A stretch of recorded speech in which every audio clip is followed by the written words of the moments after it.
This video is brought to you by Squarespace. Hey indie filmmakers, I'm Griffin Hammond. I'm Nick Bodmer, and today we're talking about a very popular vintage lens, the Helios 44-2, known for its swirly bokeh. Swirly bokeh. Yeah, you had some interesting pictures pop up on the old feed. Yeah, so today I want to talk about this old lens that I picked up for $86 on eBay and started playing around with it, been having some fun. Cheap.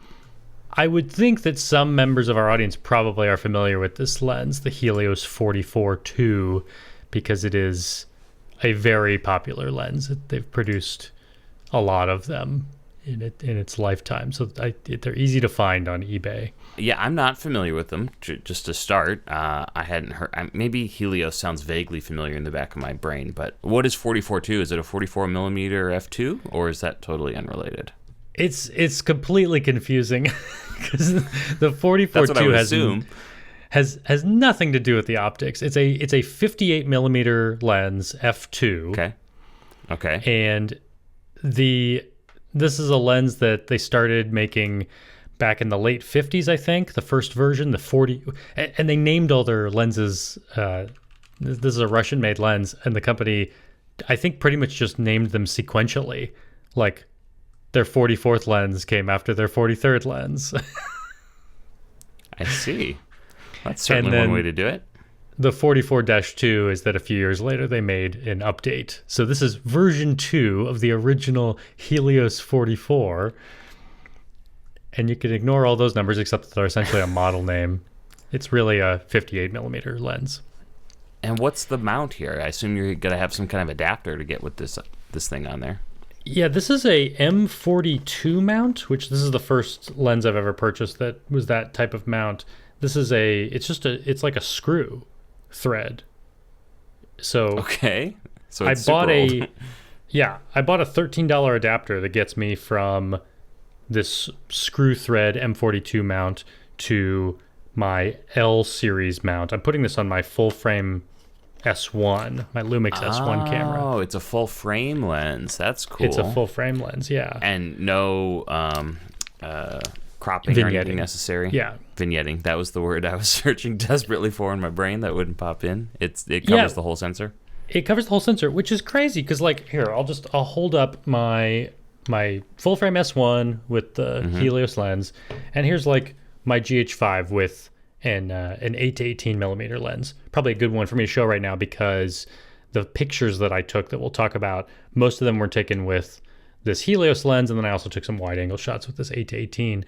But it's just funny that like almost all of my Micro Four Thirds lenses are bigger than this Helios lens, and yet somehow, I don't even know how, it looks so small on this full frame camera, and yet somehow it's covering the full sensor. I guess mostly because it's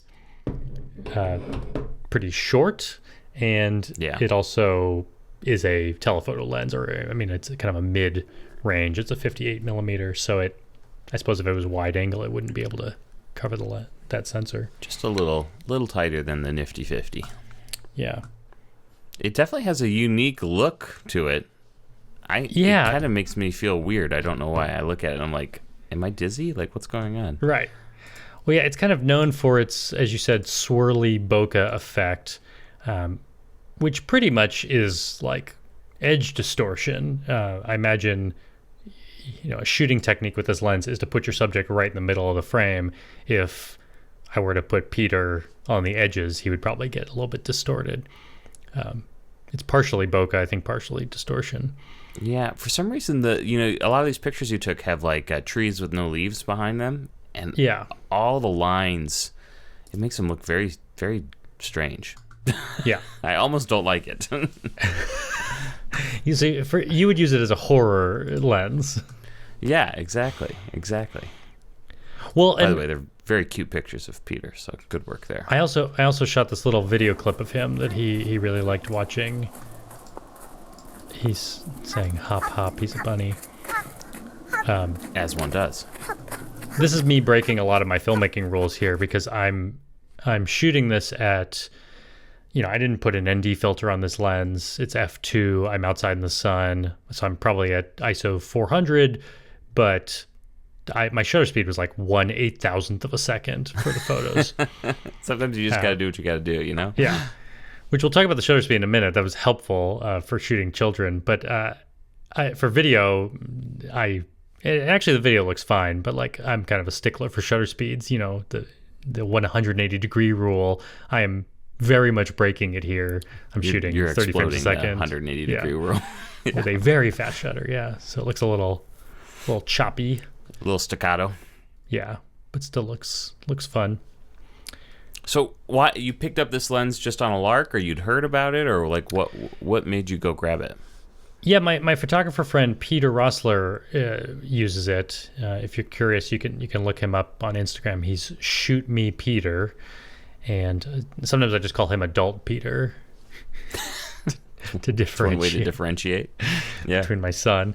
But Peter is a fan of this lens. I mean, a lot of people are. It's a very popular lens to pick up, and there's so many of them, and they're relatively cheap. You can pick them up on eBay under between $100. like, that's awesome. Yeah, like $30 up to $80 or $90. I bought mine for $86. And as I said, the adapter, you could adapt this to almost anything probably, and my adapter was $13. So for under $100, you can have kind of a fun lens. And on my S1, I just don't use the full frame S1 all that much. I rely on my GH5 and my GH5S so often that I've been getting by with the kit lens, the 24 to 70 lens, or 24 to 105. And so I don't have any primes or any other interesting lenses. So I thought this would be fun to throw on there and start taking some more photos with this camera. Now, obviously, this is a manual focus lens, I'm going to assume, yeah? Yes. So how did you feel shooting photos of a kid running around with a manual focus lens? That's hard. I mean, it's helpful that the camera has focus peaking, and I like the focus peaking on the S1. It seems, I don't know, maybe the screen's bigger, or maybe because it's a newer screen. It seems like it's easier to use focus peaking on the S1 than on my GH5. But I did have to get used to the focus ring on this lens, and yeah, kids don't cooperate at all. Not even a little bit. And at f2, you know, your depth of field is not huge. Yeah. Well, I wonder if you have the same problem. I assume you have the same problem that I do with Peter, that like as soon as I try to take a photo of him, he's so interested in my camera, he'll like come towards the camera. Yeah. Oh, yeah. I mean, whenever we take pictures of the kids, they'd say, let me see before you're done taking the picture. And you're like, just let me take this video or this picture, and then I will show you. All I want to do is take a look at it. But it's cute. So it is a little bit hard to ride the focus with him. And that's why it was nice not to use an ND filter and have the fastest shutter possible, because he's dancing around. So I'm already probably a little bit soft on my focus sometimes. I'd rather not also add motion blur to it. Yeah, exactly. I'm realizing, looking at these pictures now, I think my instinct was, because I wanted to get the swirly bokeh effect, to have my lens all the way open to f2. And on this lens, it's kind of a soft ring, so you also have to kind of be careful not to bump it. It's easy to accidentally close down the aperture. But I had it wide open the whole time. But looking at the photos now, I wonder if I probably should experiment with closing it down a little bit, because I think you probably still get the swirly effect. But if I give some of that background, those really deep backgrounds, maybe a little bit more definition, it might actually amplify the effect. My instinct was to keep it all the way wide open for the effect, but I might actually have been smoothing it out. Oh, I see what you're saying. Yeah, no, absolutely. Especially the ones where the background isn't like crazy far in the distance. Yeah. I think what happened is I got the lens. It was super cold. I wasn't going outside. So I was shooting some test shots indoors, and I wasn't seeing a lot of that effect. And I was like, oh, well, I just need to be wide open with really deep backgrounds. And so when I got outside, that's what I did. But next time I'll have to try maybe, some f4 kind of stuff and see what happens with the trees. And I bet this will look really interesting in the springtime when the trees are actually blooming. Do you think it has a place in your professional arsenal, or is this more just a fun toy? If my professional arsenal, if I was doing more portraits, maybe. I mean, it's a fun portrait lens. I mean, maybe I could see shooting an interview with it, but I'm always so scared of focus, and I just trust the trust the push to focus so much on these cameras that I like relying on that in a professional setting. That's actually one of my biggest fears professionally, is shooting an interview and then thinking it's in focus and then getting into post and realizing, oh, I wasn't focused on their eyes. I was focused on the nose. Dang. It's just like I'm an inch off, which is kind of fixable. You can sharpen things up, and I was going to say, just start sharpening at it and it's all good. Yeah. As long as the face looks more in focus than the background, then the audience won't really notice that it's a little bit off. You notice that Peter is carrying a camera around in these photos? I was just going to ask about that. So he's a budding photographer himself. Maybe he does need his own Instagram. Yeah. Well, he's taken some photos with my cameras, but the camera he's holding in these pictures actually is just like an old film camera that his grandparents gave him. It's a little Instamatic 104. So it's a real camera, but being used as a toy, basically. Yeah, I don't even know if it works. I mean, it probably does, although I wouldn't be surprised if there's like a button missing or something. Yeah, he's just using it as a toy. Is that the kind that used those flash cubes? It does look like it, yeah. There's like a removable thing on top. Yeah, and you slide in the cube and it would do a flash and you had to replace them. Yeah. It's funny. But if you notice in the pictures, Peter is actually always pointing the lens at himself. Well, yeah. I mean, that's the cool looking part. Why would he not look at the cool looking part? That's what he wants to look at.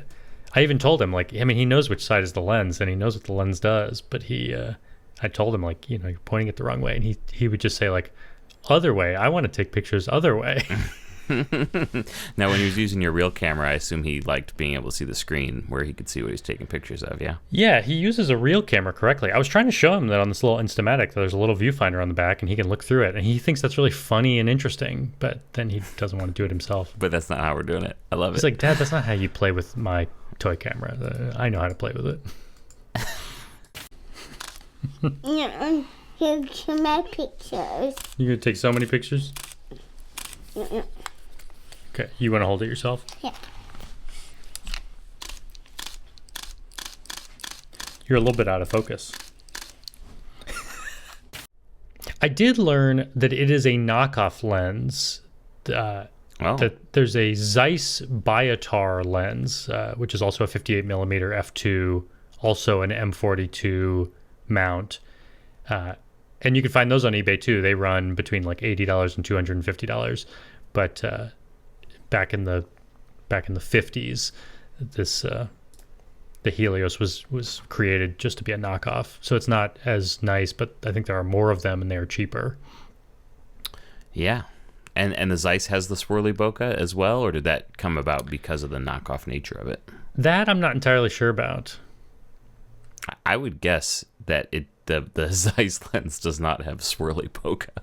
But I could be wrong. I don't know. I'm just going out on a limb.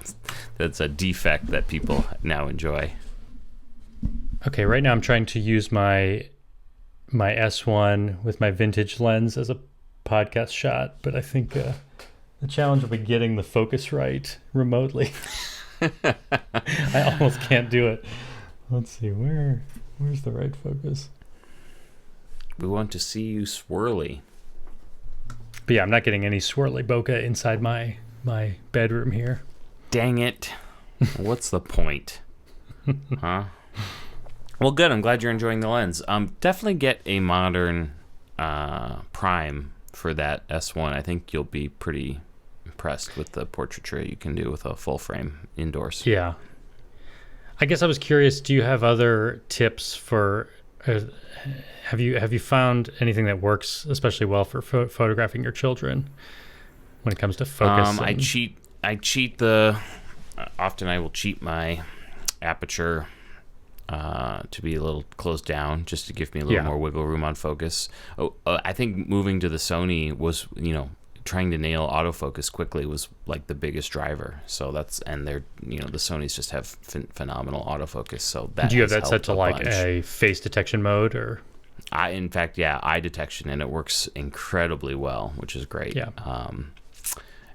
Just you need fast primes. I've got an f2.8 zoom lens, and I still find myself gravitating towards the primes because when you're indoor, you need to get as much light as you can, so you can keep that shutter speed high because they don't stop moving ever. Yeah. And a lot of it, I think, though, is just like training the kids. Like, they're pretty good when we say, okay, we're taking a picture. They know what to do to like get lined up and ready to take a picture because they want to be done quick. And we threaten them so that they will take a nice picture. And they've gotten pretty good at it. We get some cute ones of the four of them. Yeah.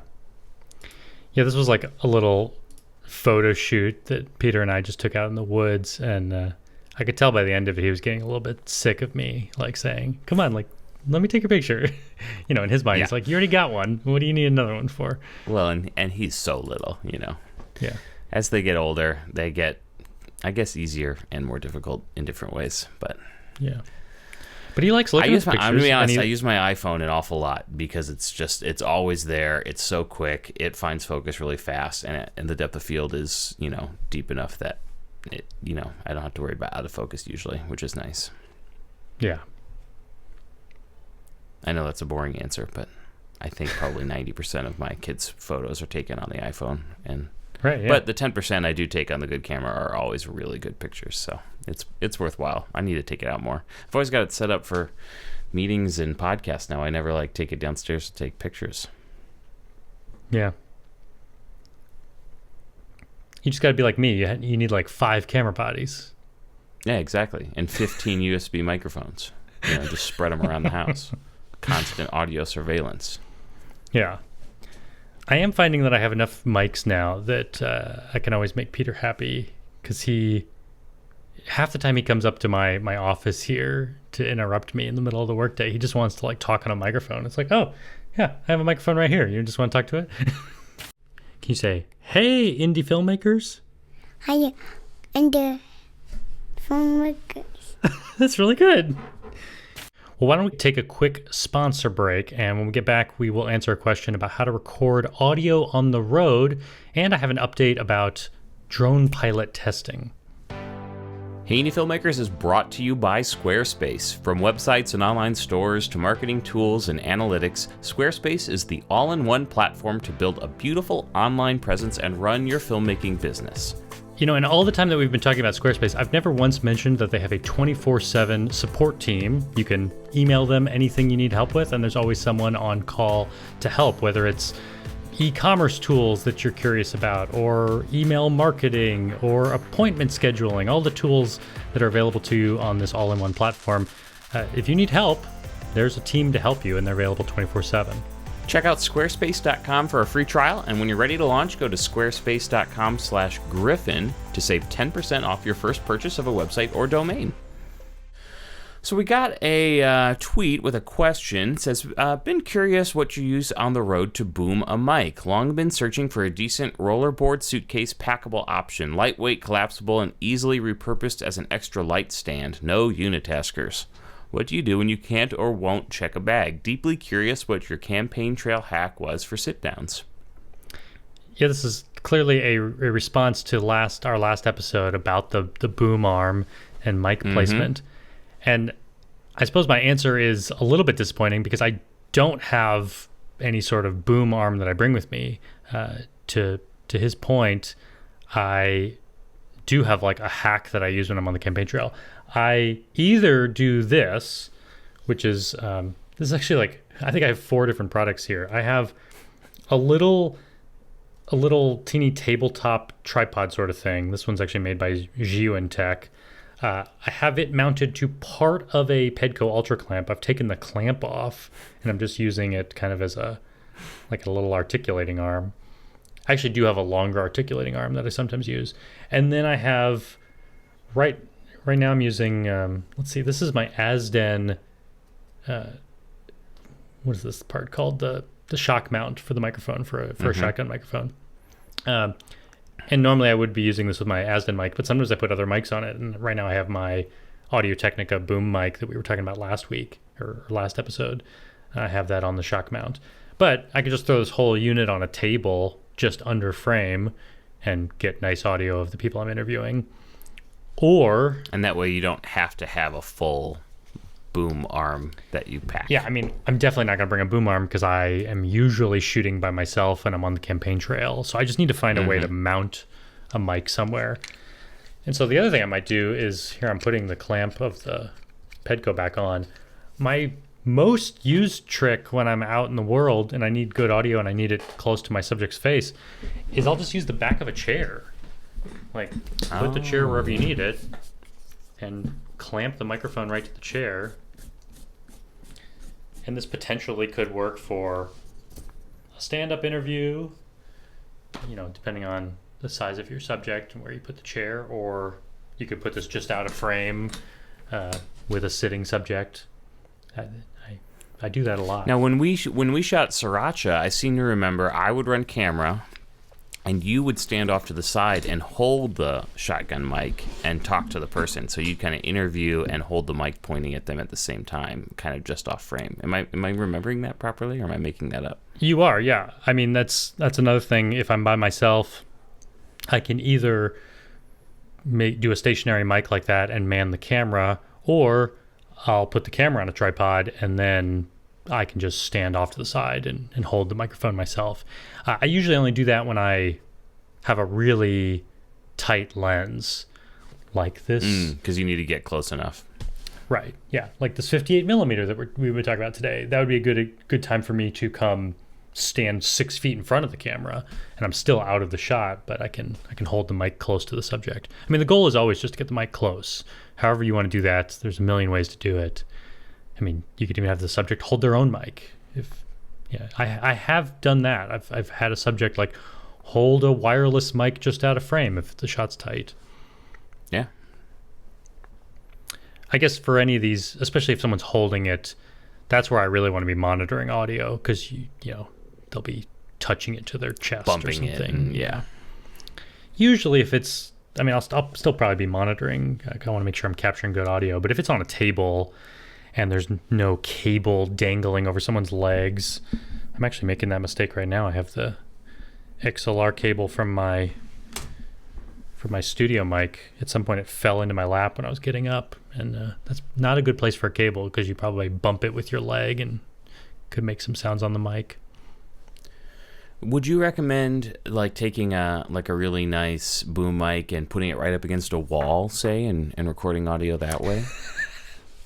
It sounds like you're mocking me based on the mistake I made last time. No, I wouldn't do that. Yeah.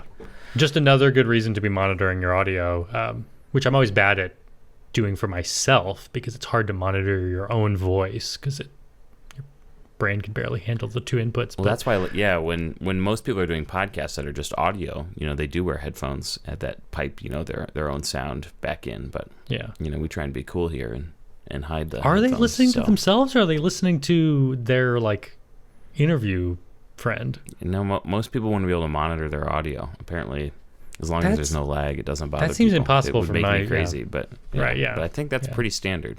Maybe I'm crazy, but I think that's standard. Yeah. So you've got an update about this FAA test, yeah? Yeah, so I told you in the last episode that as of March 1st, the FAA would be offering a new testing system. This really only applies to drone pilots who have already gotten their certification. You used to have to go into a testing center to take a recurrent test every 2 years. Now, if you've already taken the original test in a testing center, the new rules coming out from the FAA are that they're going to offer a test online for free, and you can just take it every 2 years, and you don't have to go into a testing center anymore. But it appears that they've delayed the implementation. It was supposed to come out March 1st a few days ago, and now they've pushed it back to like March 16th, it seems like. Okay. But I'm also kind of confused. I've read through a bunch of things. I've actually read the law that the FAA put in the Federal Register, and it does seem like that's still what they intend to do. I'm just a little bit confused on the timing and how it's going to be implemented, because I've also heard people say, and this may be biased information because it's coming from people that want to make money off of it, but I've also heard third-party testing people say, oh, the FAA is going to make it possible for us to administer the test, like you're already doing the training through us, and then we'll just do the test at the end, and we can just submit the results right to the FAA. Like, they're making it sound like the implementation is going to be through third parties. But it also sounds like the FAA is going to do this free test. I guess I don't know the timing exactly. So I guess my update confusion reigns. Right. My update is that it's not in place yet, and if you're curious about it, you should maybe investigate yourself. But I think I'm going to check again on March 16th and see what the status is. Speaking of drones, did you see that new DJI FPV drone? Yeah. Does it have a name? I mean, surely it does. I think it's just like FPV. It's actually kind of incredible to think that it's taken this long for them to have this product. Yeah, DJI FPV. That's what it's called. It looks really cool. It's too expensive for me to buy as a toy, but it looks really cool. And you can the controllers, you can just fly it with motion controls. I mean, yeah, that's cool. Yeah. So you should get one, and then I can play with it. Is it an all-in-one package? The headset and the drone? Yep. It must be. Yep. And the controller. Yep. It all comes together, and the controller. What's the price tag on all of it? Oh, I looked at it and was like, oh, too expensive for me. I want to say it was like $1,500 or something. DJI FPV price. Because I feel like DJI sells the headset alone for like $400 or something. Yeah. The new FPV drone is bundled together with DJI's goggles and a new controller for $12.99. Yeah. So expensive, but not insane, Right. Especially if it's something used for your business, it would be very cool. Yeah. I wish that somehow, I mean, I know this is impossible, but I wish I already have an Oculus Quest. Isn't there some way to send the DJI signal into my Oculus headset that I already own? Yeah, I could never bring myself to buy another $400 headset. Well, you just buy it. Oh, I'm watching a video from The Verge and they crashed it. Oops. Yeah, I saw that one, yeah. That's funny. All right, sir. A pleasure, as always. It is. I don't know what to say. I know, I can tell. I'm just waiting for you to say something. It's not happening. So we'll talk to you later. Bye-bye. Bye.